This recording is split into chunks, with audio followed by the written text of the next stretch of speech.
Our third lecture on nucleic acids is going to speak about the stability of DNA, okay, and what are the certain factors that are going to lead to the denaturation of DNA or the renaturation of DNA, and how that is extremely important for designing of drugs for the cleaving of DNA, and as I mentioned in the last class, where we want to consider that the protein synthesis is inhibited or stopped.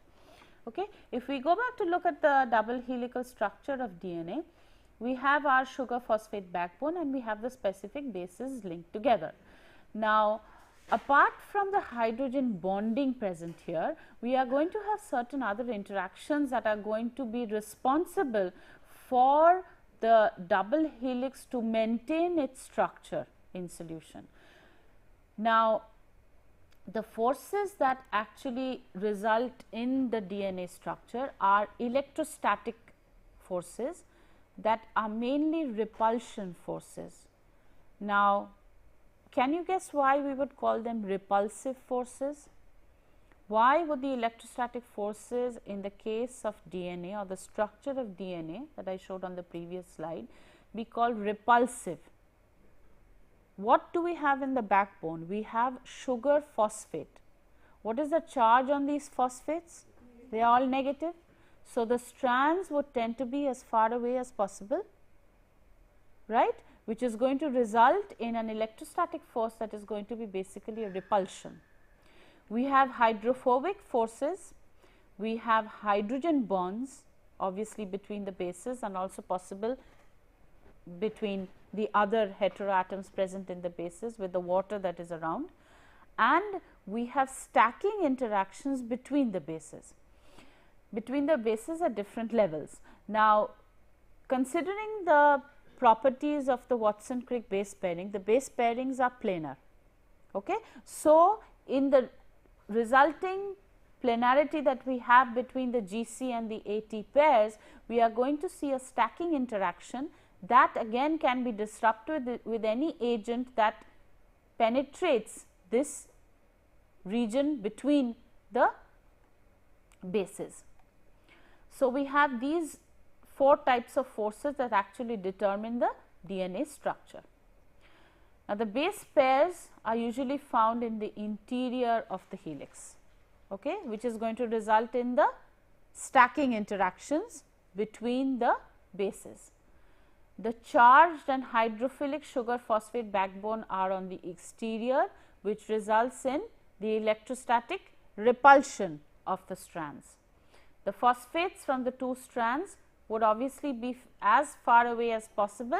Why? Because they are negatively charged and they would reduce the electrostatic repulsion if they would be as far apart as possible. Some of this is neutralized by polyamines. Why would they be neutralized by polyamines or magnesium? Because they would be positively charged, they would counteract the negative charge of the phosphate and result in stabilization. Usually, we have magnesium and polyamines that would result in the stability of DNA. So, there are certain forces that keep the DNA structure together, keep it stable, and we are going to learn now of what agents can actually disrupt the structure of DNA. The stacking interactions stabilize the double helix as much as probably close to the base pair hydrogen bonds, okay, because what do we have in those cases? We have a pi-pi interaction, okay, and we have a series of such pi-pi interactions, right. So, the stacking interactions actually stabilize the double helix as much as the base pair hydrogen bonds. The stacking interactions are not sufficient to overcome the electrostatic repulsion of the phosphates. Okay. So, the phosphates will remain as far apart as possible, that would be stabilized by some positively charged divalent ions or polyamines, and the hydrogen bond between the purines and the pyrimidines guarantees that there is going to be complementarity of the strands. This is extremely important in DNA, because you understand when we go from a double helical DNA to forming the daughter DNA, then what happens? You have to have perfect complementarity.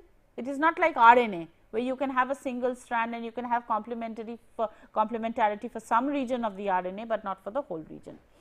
So, we have these stacking interactions, we have the electrostatic interactions, and we have the hydrogen bonding interactions, and this is what holds our DNA together. And we also have, this is one picture we saw previously, where we also have an additional hydrogen bonding between water that goes through the minor groove of DNA, right. So, we have the major groove, that is this large gap here, and we have the minor groove, and the minor groove also twists around with the double helical structure. So, we have these hydrogen bonds also formed in addition to the other types of bonds or the other types of interactions that are observed. Now, DNA usually is quite stable. It actually resists attack in acid and alkali solutions. Now, can you tell me why it is more stable compared to RNA? Why is DNA more stable compared to RNA? What are we differing in this, right? We have our base and we have our phosphate. We have a continuation here. So, what do we have? In RNA, we have this. In DNA, you are missing that. What is linked here? You have the other strand here, you have the phosphate here, then you have the phosphate again, another sugar, another base, and so on and so forth. So, what happens here is this is susceptible to hydrolysis, but DNA can resist hydrolysis, which is why ribonuclease does not work on DNA. It cleaves only RNA in the mechanism that we learnt in our enzyme mechanism classes, right. So, DNA actually is quite stable, and in mild acid solutions at pH 4, in this case we have a different kind of hydrolysis, whereby the purine bases themselves are hydrolyzed. Okay.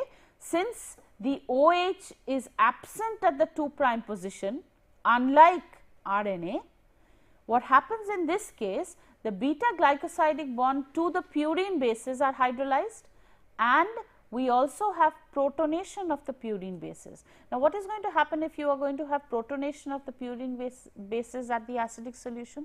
You are going to disrupt the hydrogen bonding, right, as a result of which you are going to have this hydrolysis, which leaves your purines protonated, that is going to act as a good leaving group, and you are going to have an isomerization of the depurinated sugar.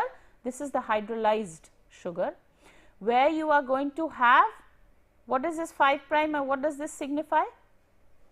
What does this 5' and 3' end signify? It signifies that this is part of a DNA strand, right.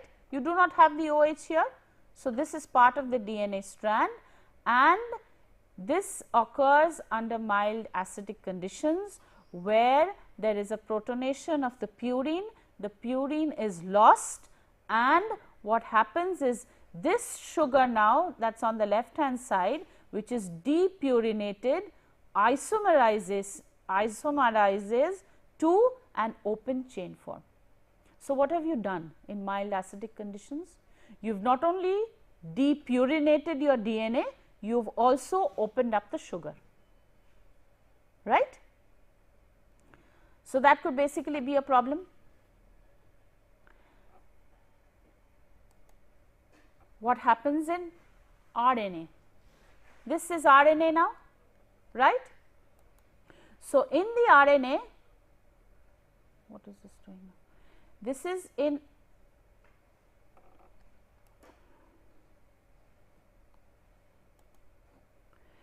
RNA. What we have here is, we have the case where we have the OH at the 2 prime position. The OH at the 2 prime position is going to give you what? This is your OH at the 2 prime position. What is going to happen in that case? You are going to have easy hydrolysis possible. With an OH minus, you can have hydrolysis at the OH position. Now, what happened when we considered the ribonuclease mechanism? Histidine 12 and histidine 119 were important in doing what? Donating a proton. So, one acted as an acid and one as a base, and the roles were reversed in what was called the hydrolysis step. So, what do we have in a sense? We have a transphosphorylation. So, this is what is happening. We have, what is this? We have a cyclic phosphate intermediate which results in the phosphate being transferred. You see how the phosphate has been transferred? Where was it originally? Here. Okay? So, you have either it go back to its original form, or but it is cleaved. Remember, it is cleaved. And so, we have this part which is what? Which is the rest of the chain, and this part is the previous part of the chain, right? And we either have this phosphate remain here or go over to the 2 prime position. Is that clear? So, in this case, now this is not possible with DNA. You understand that. Why is it not possible? Simply because you do not have that OH there. So, it is not possible, but this is easier for the case of ribonuclease. So, when we look at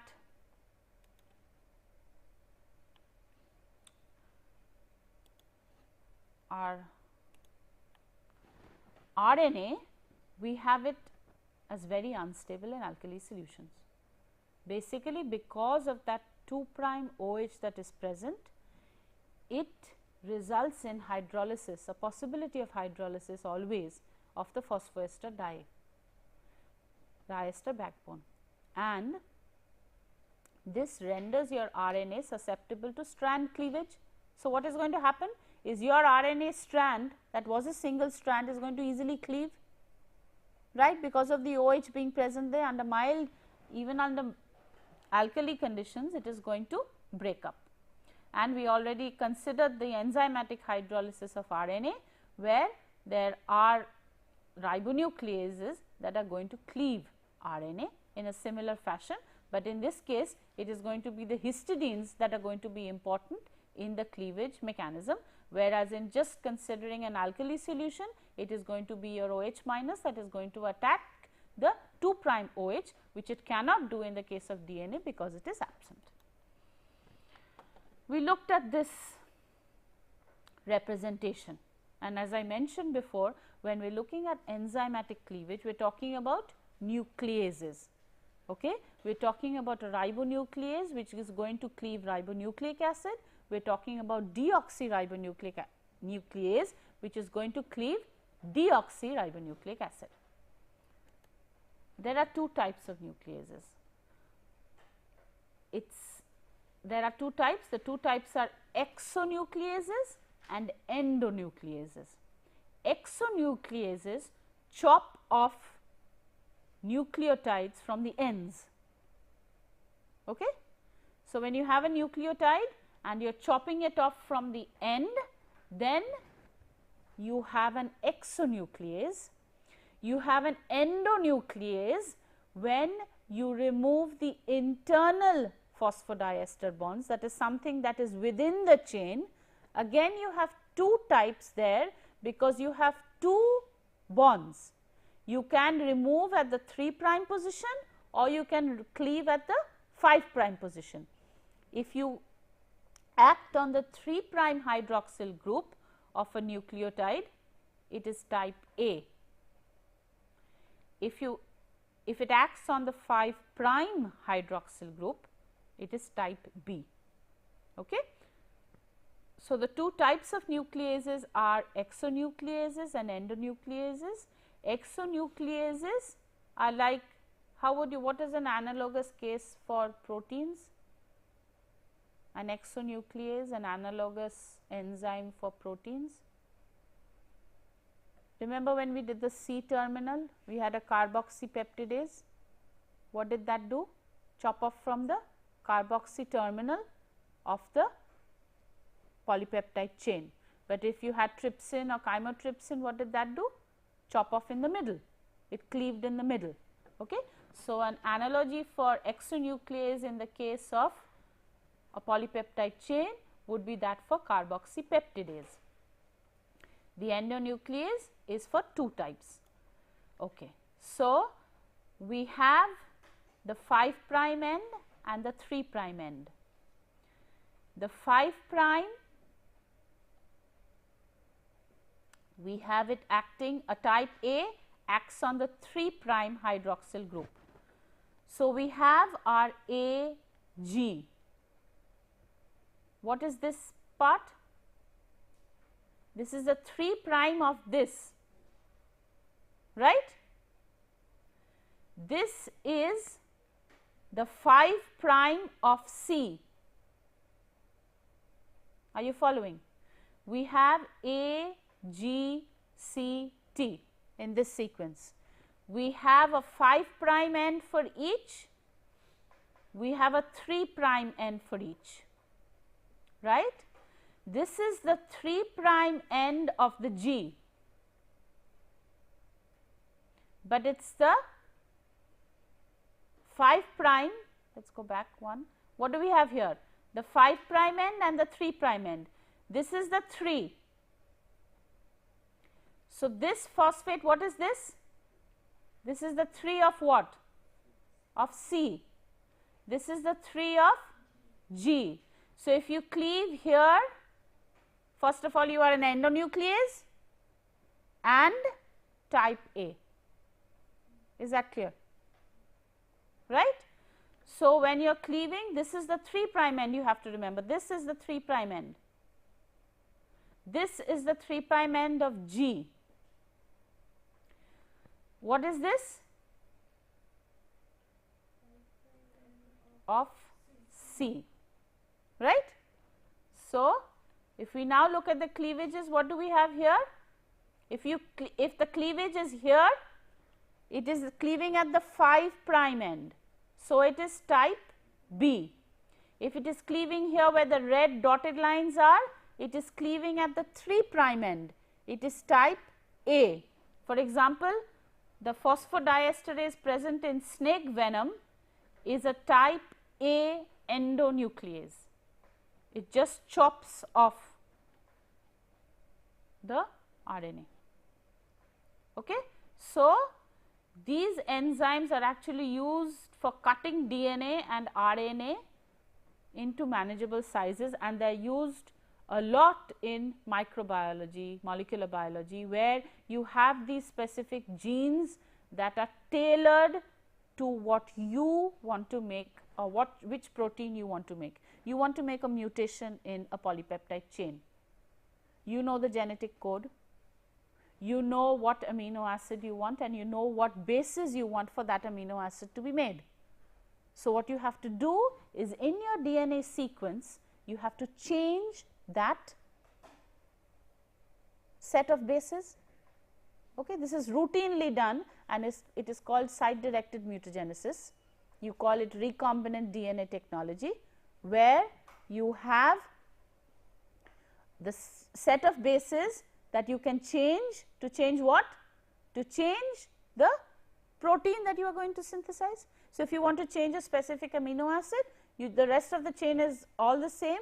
You cleave at a specific position of your original DNA, you change it to whatever you want it to be, and then you have the protein expressed in bacteria, and once it is expressed in bacteria, then you have the mutated protein. Okay? Because the DNA, what you do is you use the machinery of the bacteria to make the protein for you. That is what you are doing. Okay? You have the DNA, you have changed a particular sequence of the DNA. Once you change that, what is going to happen? A different protein is going to be formed. Why? Because it is going to go from DNA to RNA to protein. So, the message that the messenger RNA is going to get is going to be different than the original case, because you have already changed a base or a set of bases. Now, when you use the bacteria to make the protein for you, the protein is going to be the changed protein. Okay? A lot of routine studies are done in protein chemistry to understand the effect of certain amino acids. For example, in ribonuclease, you know that histidine 12 is important for your activity. You change histidine 12 to alanine, and then you check for the protein activity. You won't get any activity. Why? Because histidine 12 is crucial for the ribonucleolytic activity of the protein. In this way, you figure out which amino acid residues are important in determining what the mechanism of the reaction is basically. Okay? There are these different types of basically nucleases. We have rattlesnake venom here, or snake venom. These are mostly nucleases. Okay? This cleaves DNA and RNA. That is why it is snake venom in the first place. It cleaves exo A. What does that mean? The 3' end, chopping off one nucleotide at a time, and there is no base specificity. So, it will just chop off your DNA or your RNA, okay, rendering any protein synthesis impossible. You have pancreatic ribonuclease A, that is on the 3' end. It has a preference for pyrimidine, and its the type is endo. It is an endonuclease because it cleaves in the middle, and it is a B type. Okay? So, this is as much as we are going to do about the endonucleases or the nucleases in general, because we studied the mechanism of ribonuclease in detail. Okay. Now, we are going to study what interactions of DNA can be disrupted by disrupting the chains or by separating out the chains. So, what we have is there are certain terminologies that are used here. We have dsDNA. What does this mean? ssDNA, dsDNA, double stranded DNA going to single stranded DNA. Okay? And because this is what is going to, suppose we add such an agent that is going to disrupt all hydrogen bonds, what is going to happen? The chains are going to separate. So, we are going to go from dsDNA to ssDNA. Okay? So, we have the strands hydrogen bonded, separated. The processes that we or rather the terminologies that we are going to see are melting, denaturation, strand separation. Then the terms that describe the changing from ssDNA to dsDNA, what are we doing then? We are reforming. So, it is called annealing, renaturation, and sometimes hybridization. Okay? We even have a process that is called zippering. You just have one, you start linking one set of bases and the rest zips up by itself. Okay. Now, how can DNA be denatured? DNA can be denatured under extreme conditions of temperature or pH. What do? We want to disrupt any of the interactions that are responsible for stabilizing DNA, as simple as that. So, we want to disrupt either the hydrogen bonding or the hydrophobic interactions or the stacking interactions, whatever intercalations, just to separate the strands. Denatured DNA is less viscous than native double helical DNA, and the bases exhibit greater UV absorption. We will see that in a minute. What we have here is denatured DNA is less viscous. Why would that be? When we have normal DNA, we have a double stranded DNA that in solution would render the solution more viscous. Why? Because you have two strands that have to be kept together always because of the stacking interactions, the hydrogen bonding or whatever forces are holding it together. So, the solution is going to be more viscous. Once you separate the strands, what can happen is within the strands you can get some coiling. So, what is going to happen is your solution of the DNA is going to be easier for it to flow. So, it makes it less viscous. The bases exhibit greater UV absorption. Let us go to the analogy of a protein. You have a protein, a tryptophan say, that has, where do you monitor the UV of proteins? At 280 nanometers. You have a tryptophan that is embedded in the center of the protein. You unfold the protein. The tryptophan can be seen, right? So, your absorption is going to increase. The same thing here. The absorption, the UV absorption that you see for the nucleotides is due to the bases. So, if the bases are always involved in an interaction with it themselves, you cannot see as much, but as soon as you open up the strands, what is going to happen? You will have greater UV absorption. So, we have the bases exhibit greater UV absorption and the DNA is less viscous, and this transition from double stranded DNA to single stranded DNA is very commonly called a helix coil transition, okay, because you are going from the helix to the coil. So, this is exactly what is happening. You have a double helix, you are disrupting it, DNA denaturation, and you have a coil. So, this is helix to coil transition, okay, a dsDNA going to an ssDNA. This is an actual picture of, you see how this strand, this is actually the double helix, and how the double helix has opened up here where the arrow is. Can you see that? The double helix, actually there is a strand going down here, then it is single helix again, and then slightly double helix, not, well, all of it is double helix. It looks like a single thread here, but it is opened up here, okay. So, what has happened here? It has denatured, okay. It finds, usually DNA repairs itself, okay. If there is some problem, it will form the double helix back again itself, okay. Now, we can follow the denaturation of dsDNA by spectroscopy. The bases have a maximal absorption at 260 nanometers, not 280 like proteins. In double stranded DNA, the absorption is decreased due to the base stacking interactions, because you cannot see as much as you would see when they are single stranded. When DNA is denatured, these interactions are disrupted and you see an increase. This is called as hyperchromic effect. Why? Because it is more. And the extent of the effect can also be monitored by a function of temperature. So, let us see what we get. So, this is native DNA, the blue line at 25 degrees centigrade. Where is the maximum? 260. If I did the same for proteins, what would it look like? I would have something that comes down here and it goes up here, and I would get the maximum at 280. Right, for a protein.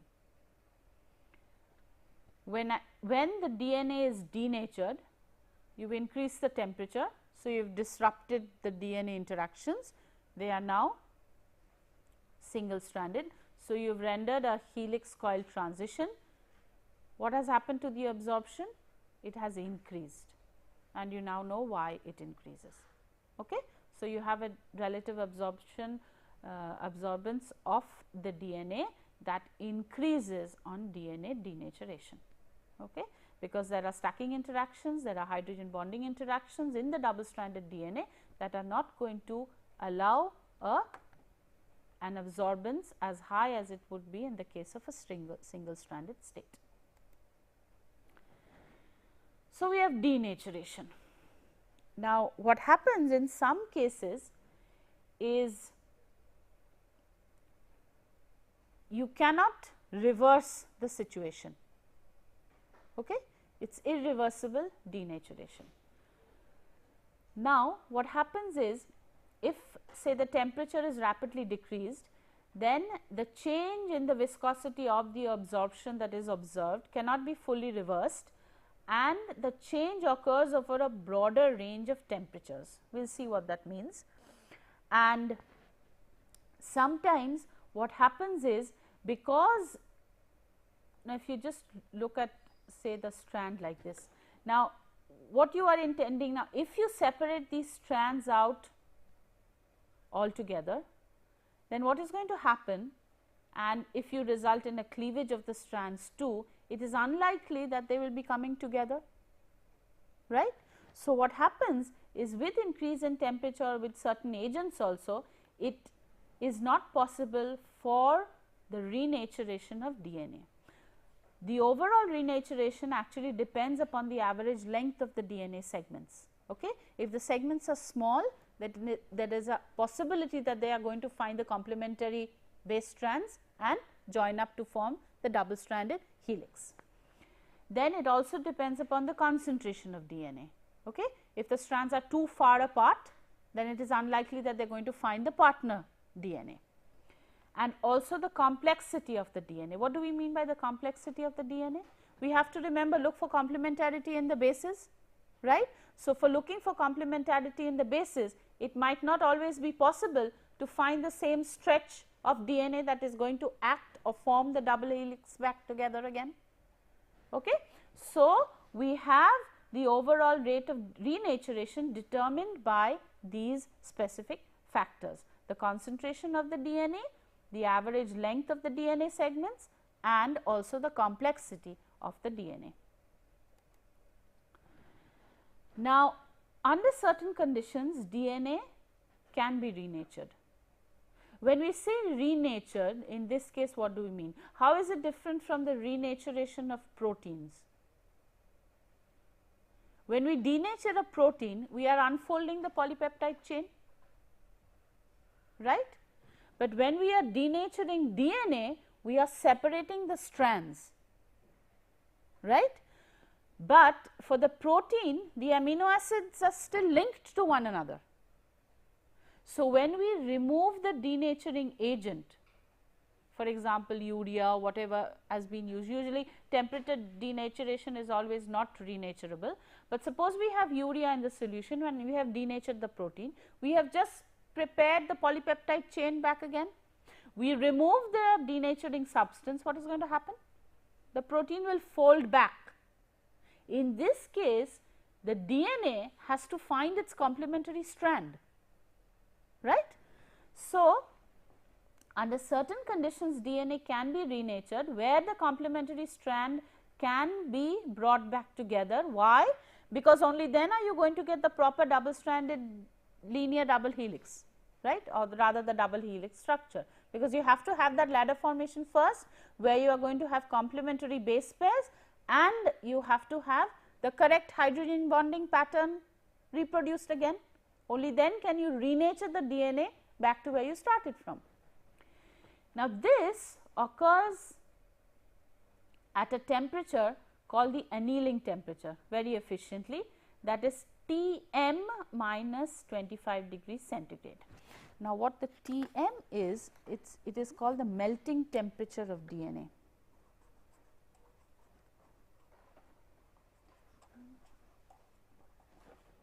The melting temperature of DNA is referred to as the Tm.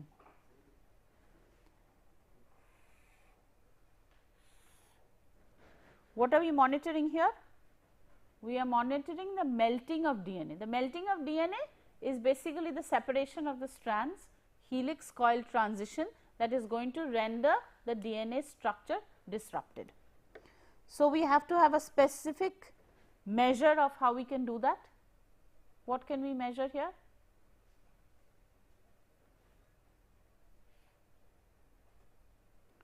Tell me, what can we measure here? What did we use when we measured the denaturation for the temperature cases? We measured the relative absorbance. So, I can measure the absorbance, and now what nanometer, what wavelength am I going to use? 260, right. This is going to be my temperature scale. I am going to monitor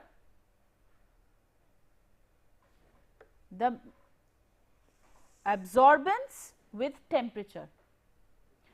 As I increase the temperature, what is going to happen to my double stranded DNA? It is going to come apart, right. As it comes apart, what is going to happen to the absorbance? It will increase. That is exactly what happens. It will increase, but will it keep on increasing? It will come to a point where all the bases are exposed. So, what will happen to the absorbance then? It will not increase anymore basically. So, we will get something like this. Now, so what sort of a DNA do I have here? A helix, a dsDNA. And what do I have up here? A single stranded DNA, a coil. So, I have a transition. The midpoint of this curve is what is your Tm. Okay. So, basically somewhere here would be the Tm of this. So, what you are doing is, when you increase, now what did we do in the previous one that I showed you? We had the DNA curve, you are monitoring it at different wavelengths, right, and we found out that the maximum absorbance was at 260 nanometers, right. Now, this maximum absorbance at 260 nanometers increases when we increase the temperature. So, what is now done is, we are increasing the temperature and I am monitoring the absorbance at 260. We know that the strands are being separated. So, because why? Because the hydrogen bonds are being disrupted between the bases. You are disrupting the structure, you have this increase. The midpoint of this is the Tm. What we are going to look at is factors that are going to affect the Tm. Okay? Now, before we get into that, we have the renaturation that we were talking about. So, we have a Tm minus 25 degrees centigrade, that is going to be an efficient annealing temperature, where the strands are brought back together. Okay? So, whatever the Tm is, minus 25 degrees centigrade is kind of a rule of thumb, that is the annealing temperature. Now, there are two steps in the renaturation. First, there is a nucleation. This nucleation is where the two strands find a region of complementarity, okay? And then they form a short double helix. Then there is zippering in either direction. From the paired region of complementarity, the double helix is elongated, and you understand that only if it finds a correct set, otherwise what will happen? It will form a bulge, right. Suppose, what are we looking at here? We have two strands. We have two strands, A, T, C, G. Okay. We have other strands floating around, but say it is found this part that is complementary to it. So, we have T, what do we have here? A, G, C. So, this part, it forms a double helix within this part and then it zips up in both directions, right. So, then it is going to form something like that once it zips up. But if it so happens that this part is complementary, but this part is not, then what are you going to have here? You are going to have some part that looks like a proper double helix, but some part that is sticking out like that, right. So, then you would have a bulge, you would not have a proper renaturation. Okay. So, it has to find the nucleation step is important, that is rate limiting in finding the two strands where you have the complementary region and then it zips up in both directions, and if it finds the right kind of base pairs, obviously it is going to be a very fast and it is a first order reaction and it is pretty rapid. Okay. Now, we have different melting temperatures. This is what we would call then a denaturation curve, like the one I showed you here. What do we have here? A denaturation curve. Why is it called a denaturation curve? What do we have here? We have helix, here we have coil, here we have double strand, here we have single strand. So, we have denatured it. So, this is a denaturation curve and the midpoint of that will give me the Tm. Now, look at what I have 3 denaturation curves here. So, I have 3 corresponding melting temperatures of 3 different DNA samples that have differences in their G plus C content. What is a G plus C content? A GC base pair content. The GC percentage has increased from left to right and this has resulted in an increase in the Tm. Why? What happens in the GC pairing? Yes, in the GC pairing I have triple bonds. I have double bonds in my AT pairing. So, the higher amount of GC that I have, it is going to be more difficult for me to separate the strands. So, the melting temperature is going to be higher. Okay? So, the GC content is important in determining what the melting temperature is. Okay? So, the higher the we are going to see other factors also of DNA, but the higher the GC content, the higher the Tm. Why? Because it has to disrupt in that case 3 hydrogen bonds to separate the strands. So, we have to look at the influences on the melting temperature, the GC content. Now, we know why. Okay? The higher the GC percentage, the higher the Tm, because the GC base pairs have 3 hydrogen bonds and are thus stronger than AT base pairs that have 2 hydrogen bonds. What other factors do you think might be important? You know what interactions stabilize the DNA, right?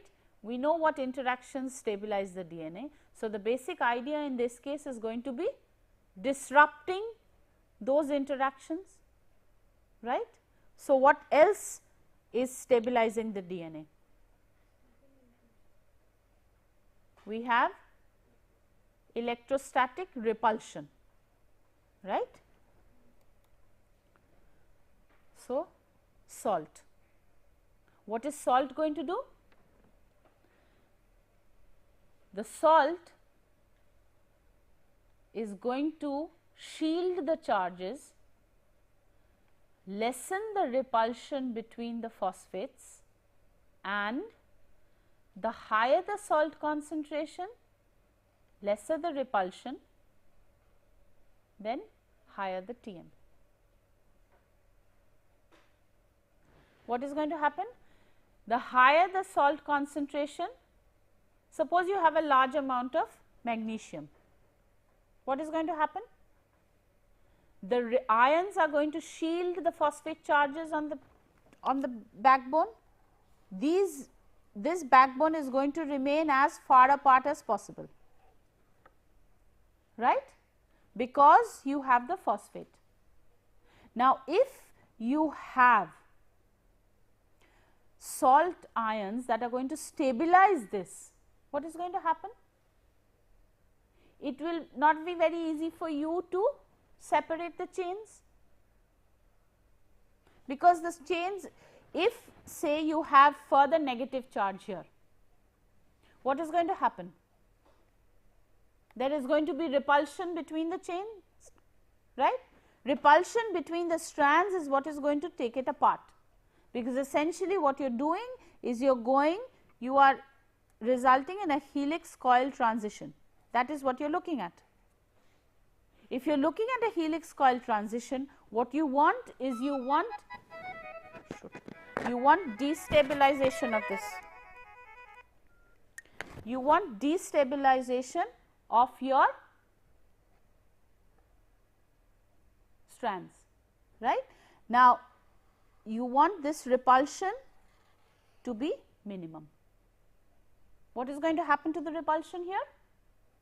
If you add salt, if you add Mg2 plus, the higher the salt concentration, the higher the Tm, right, because you are stabilizing the strands. When you have pH, what is going to happen when you have different pH? At low pH, what are you doing? You protonate the bases. As you protonate the bases, what is going to happen? You are disrupting the hydrogen bonding, right. Again, the same thing when you increase the pH, you are disrupting the hydrogen bonding. So, what is that? How is that going to affect the Tm?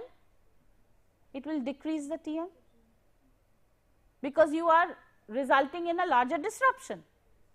All you have to think about is what effect each of these are going to have on the forces that are stabilizing the DNA, right.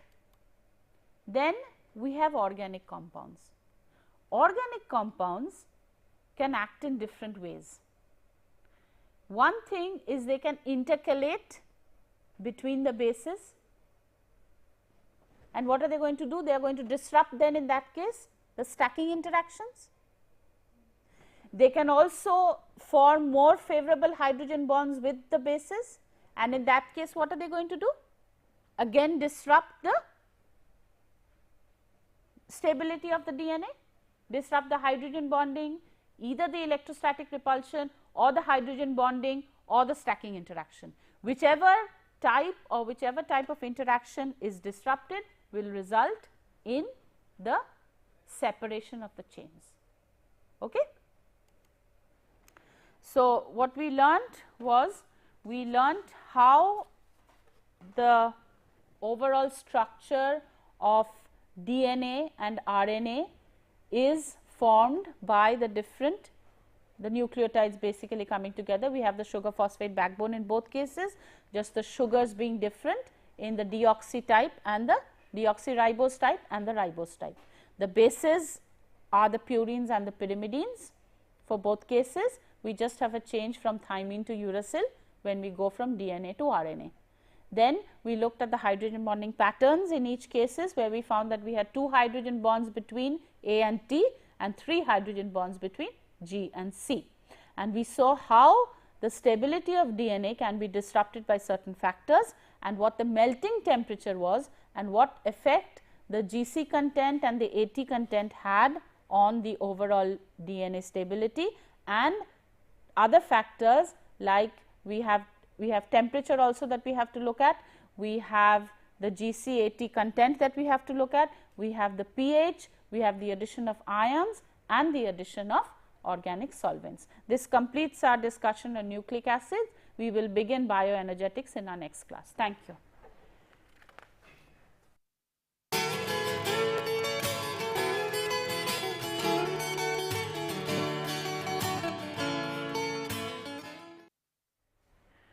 begin our lecture on bioenergetics, which is the final part of this course, and we will be speaking of certain aspects of the energy of systems and mostly later on the metabolism of carbohydrates.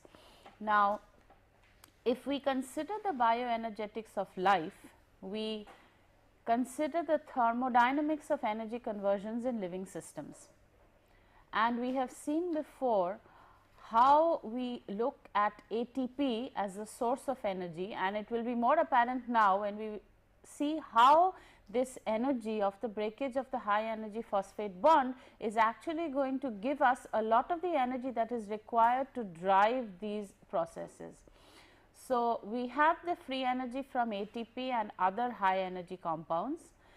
Then the free energy from electron transfer from one molecule to another in ordinary oxidation reduction reactions, where again we will be using some compounds that we have considered that have been derived from the vitamins.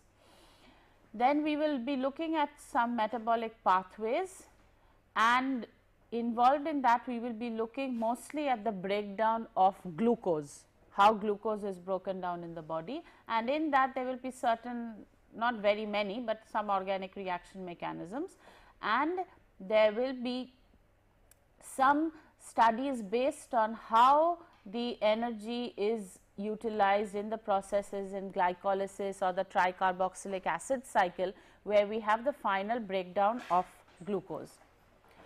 Now, when we consider biochemical energetics, usually the energy is actually harnessed by a process that is called oxidative phosphorylation.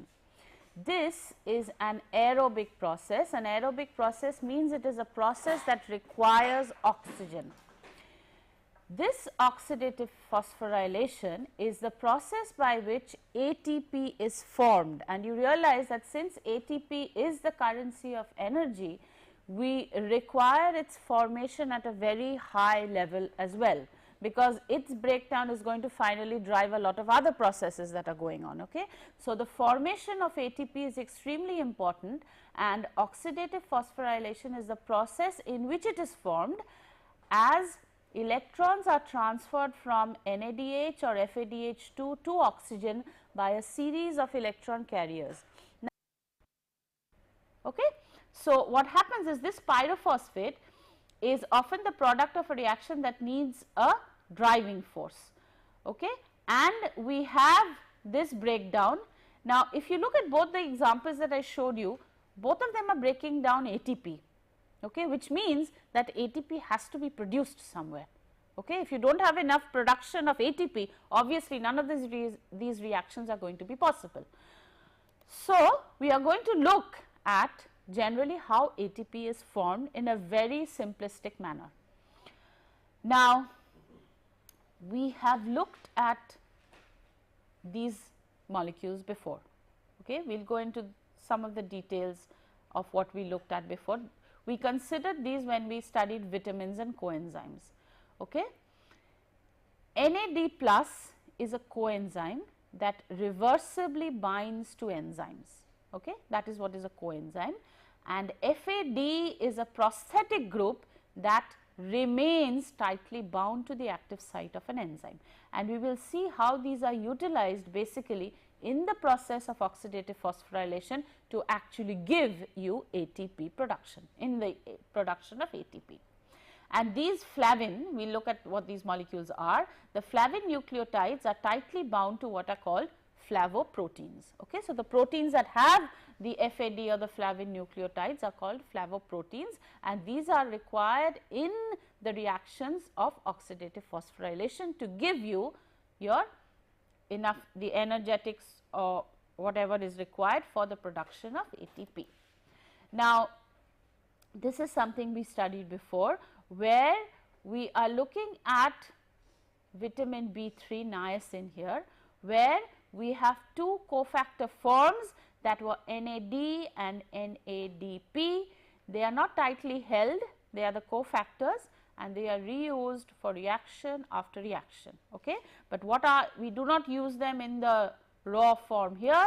What we have to transform them is to NAD plus or NADP. Now, what happens in these reactions is we have an oxidized form and a reduced form. What are these forms? When we are looking at nicotinamide adenine dinucleotide, we know that we have the nicotinamide adenine dinucleotide. Okay? A nucleotide has a single phosphate, a dinucleotide has these two phosphates, and we have a nicotinamide and adenine. Okay? What is this membrane potential? We have a membrane potential developed. So, when an ion is transported from negative to positive, delta psi, which is the membrane potential, is positive, because you are going from a negative value to a positive value. So, what is the delta psi? It is a positive value. Okay? Now, when you have the matrix side is the N side that has a low proton or low hydrogen ion concentration, a low proton concentration, a negative electrical potential. The intermembrane side, which is the C2 concentration in this case, has a high proton concentration and has a positive electrical potential. So, when you are looking at the delta G values, you have an RT-ln. What is your product in this case? It is going to the intermembrane side. So, it is C2 by C1.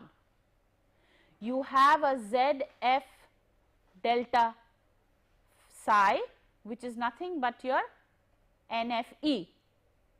It is the potential. Now, when you consider the low H plus concentration and the high H plus concentration, you can link the logarithm of the hydrogen ion concentration with the pH, right. So, if we just work this out, I have my delta G. My delta G is RT ln C2 by C1. Where is my C2? My C1 is low H plus. My C2 is high H plus. And you have to remember that the high H plus is in the intermembrane space and you are still pumping in H plus to that space. Why? Because you have to make ATP. This is plus your ZF delta psi. Okay. Now, if we want to convert, we know, what do we know? We know that the pH is equal to minus log of H plus concentration. We know this, right? So, all we have to do is relate this with the pH.